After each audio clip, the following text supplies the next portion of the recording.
Sa video na ito, kita ang pagtulo ng isang lalaki mula sa bintana ng ikalawang palapag ng gusali. Pagbagsak, hindi siya agad nakatayo. Maya-maya pa, may mga taong lumapit sa kanya.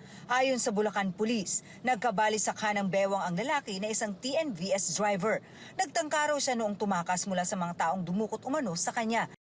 Ang isa sa mga lumapit sa kanya, ang isa raw mismo mga dumukot sa lalaki at naatasang magbantay sa biktima sa hotel kung saan siya dinala. Nagpanggap po na kumpanyo ng victim yung isang suspect. Pero agad daw nakahingi ng tulong ang biktima. Nagsabi po siya na siya ay victim ng carnapping and mayroon pong threat. Dahil po sabi po ng mga suspect ay papatayin nila itong biktima. Kaya agad raw humingi ng tulong sa mga pulis ang mga tauhan ng hotel. Nakatakas ang mga suspect. Sa investigasyon ng Bulacan Police, Sabado ng hapon na mag-book ang mga suspects sa TNVS mula San Fernando, Pampanga. Sinundo raw ng driver ang mga nagkunwaring pasahero sa Baliwag, Bulacan.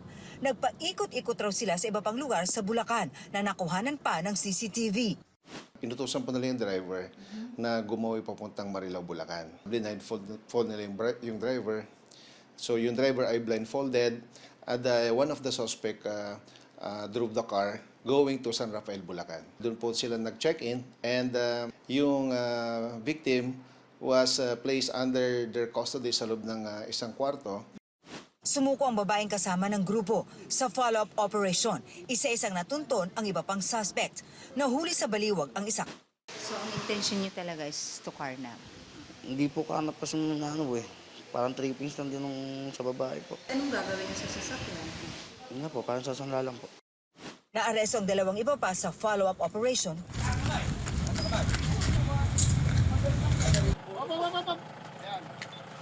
Ano man ang yung sabihin ay maaaring magalit sa iyo o kung wala pa sa'yo sa limang hukuman. Yung isa po, nagtangka pang tumakas po na makatakas po sila.